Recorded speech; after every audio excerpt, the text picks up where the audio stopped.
જય ગૌ માતા દોસ્તો, આજ અમારા પરમ પૂજનીય શ્રી ઓમરામ બાપુ આજે સોશિયલ મીડિયા આશ્રમની મુલાકાતે આવ્યા છે અને આજે એમનો જે સેવાનો કારભાર જે છે જે ભગવાનની કૃપાથી કળમોદર ગામ અને સાથે સાથે લોંગિયા ગામની અંદર જેમનું આશ્રમ કે જે એવી ગૌ માતા માટે સેવા કરે છે કે જે બિચારી રોડ ઉપર રજડતી રખડતી છે અને સાથે સાથે એવી બીમાર અવસ્થાની અંદર જે ખૂબ દુઃખી થાય છે. આજે બાપુ એમનો પોતાનો કિંમતી સમય લઈ આશ્રમની મુલાકાતે આવ્યા છે. સોશિયલ મીડિયા આશ્રમ આમ તો નિસ્વાર્થ ભાવથી સેવા કરતી આખી સંસ્થા, કેમ કે મેં અહીંયા આવીને જોયું તો એવું અનુભૂતિ થઈ કે અહીંયા એક બધી વ્યક્તિઓની ઓરા એક ઉર્જા હોય છે. તો એ વ્યક્તિઓ એટલા શાંત ચિત્તથી, નકર કોઈ મંદબુદ્ધિનું માળક હોય અથવા તો કોઈ પાગલ હોય તો એને સાચવવા બહુ અઘરા પડતા હોય, પણ અમે એવું અનુભૂતિ કરી કે આ વ્યક્તિઓ એકદમ શાંત ચિત્તથી પોતાનું જીવન આખી દિનચર્યા વિતાવતા હોય અને એક એક પ્રભુજીની બરાબર કેર, એટલી બધી સ્વચ્છતા છે, એટલી બધી શાંતિ છે. પોતપોતાના ભોજન પ્રત્યે પણ એક એક વ્યક્તિના ભોજન પ્રત્યે પોપટભાઈ ખુદ ધ્યાન દે છે.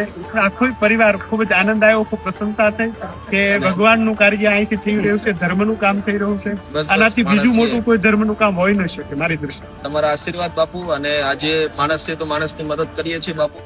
અને દોસ્તો આજે બીજી વાત કે જે કળમોદર ગામની અંદર બાપુ આખું સેવાનું બહુ મોટું ભીડું, જે ગુજરાત નહીં પણ આખા વિશ્વની અંદર એક પ્રશંસનીય કામ, જે ગૌ માતા એક સરસ મજાની સેવાનું બીડું હાથમાં લીધું છે. આખી એમની પૂરી ટ્રસ્ટ મંડળની આખી પૂરી ટીમ કે જ્યાં બાપુ કેટલી ગૌ માતાની સેવા છે? અત્યારે 200 ગૌ માતાનો અંધ છે, અપંગ છે, બીમાર છે, વયોવૃદ્ધ બધા બળદ જેટલા રસ્તા ઉપર રખડે છે, પ્લાસ્ટિક આદિ ખાઈને ગૌ માતા જીવન ગુજારતી, એવી ગૌ માતાને ત્યાં લાવી છે. અમારો સંકલ્પ છે કે 10,000 ગૌ માતાઓ ત્યાં રહી શકે એવો એક સંકલ્પ લઈને આ અભિયાન શરૂ કર્યું છે. તો કેટલા ક્ષેત્રમાંથી કેટલા વીઘા છે? આપણે 200 વીઘા ડુંગરાળ વિસ્તાર છે, 200 વીઘા ત્યાંના ક્ષત્રિયોએ અમને દાનમાં આપી છે. બિલકુલ. તો ત્યાં કાર્ય આખું અભિયાન શરૂ કર્યું. બિલકુલ. તો ચોક્કસથી એમની ઇન્સ્ટાગ્રામ, ફેસબુક બધી જ જગ્યાએ એમની સોશિયલ મીડિયા એક્ટિવિટીઝ તમને જોવા મળશે.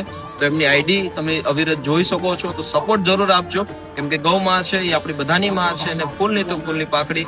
ફાઇનાન્શિયલી સપોર્ટ, કોઈ વસ્તુનો સહયોગ, કાંઈ પણ પ્રકારનો, કેમ કે 10,000 પશુ જીવને સાચવવાની વાત છે ને તો આપણી માં છે. તો જેટલો બની શકે એટલો સહકાર આપજો.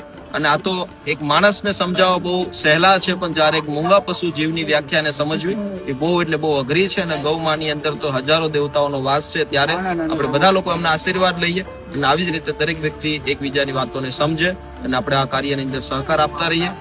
થેન્ક યુ સો મચ બાપુ. ફરીથી ઈશ્વર તમારા કાર્યને, અમે તો બાળક છીએ તમારા, પણ ખૂબ આગળ આવી રીતે વધારતા રહો અને દરેક લોકોનો સહયોગ તમને મળતો રહે. Thank you. જય ગૌ માતા.